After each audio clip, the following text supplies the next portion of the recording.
দেখতে পাবেন আমি ডাবলা একটা লইছি যদি কেউ এটা মানে 100 টাকা দেয় তাই আমি আর 200 টাকা দেয়, আমি 200 টাকা দেয়, আমি 400 টাকা দেয়। তো ওদিকে দেখি কেলা আমার কত টাকা দান করে।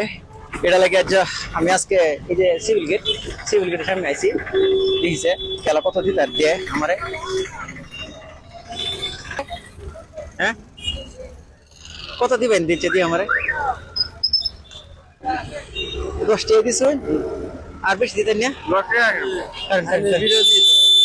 10 টাকা দিছ দেবেন বুঝছি আর বেশি দিবেন নাকি 10 টাকা আছে 10 টাকা দিছি 10 টাকা আছেন 10 টাকা দিছ যদি আপনি 100 টাকা দিতেন তাহলে আমি 200 টাকা দিলাম, যদি 200 টাকা দিতেন তাহলে 400 টাকা দিলাম। যাই হোক আপনি 10 টাকা দিছেন তো আমি আনারে মোটামুটি মানে 10 টাকা দিছেন, 10 টাকা আমার লাগে 1 লাখ টাকা বুঝছেন।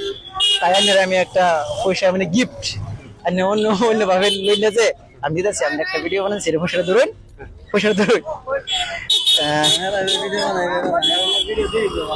আনার এই 100 টাকা উপহার আমার তরফ থেকে আনারে দিছি আর কি, খারাপ পাই না যে লইন পয়সাটা।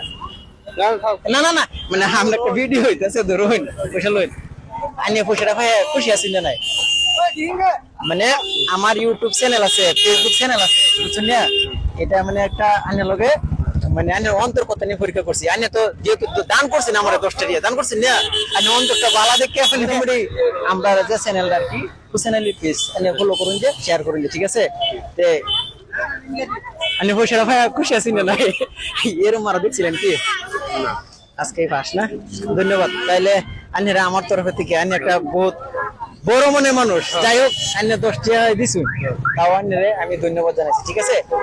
আজকের ভিডিওটা আমি শেষ করলাম। এই দাদা আমার 10 টাকা দিছে, আমি দাদারে 100 টাকা পুরস্কার দিছি। আজকের ভিডিওটা আমি শেষ করলাম।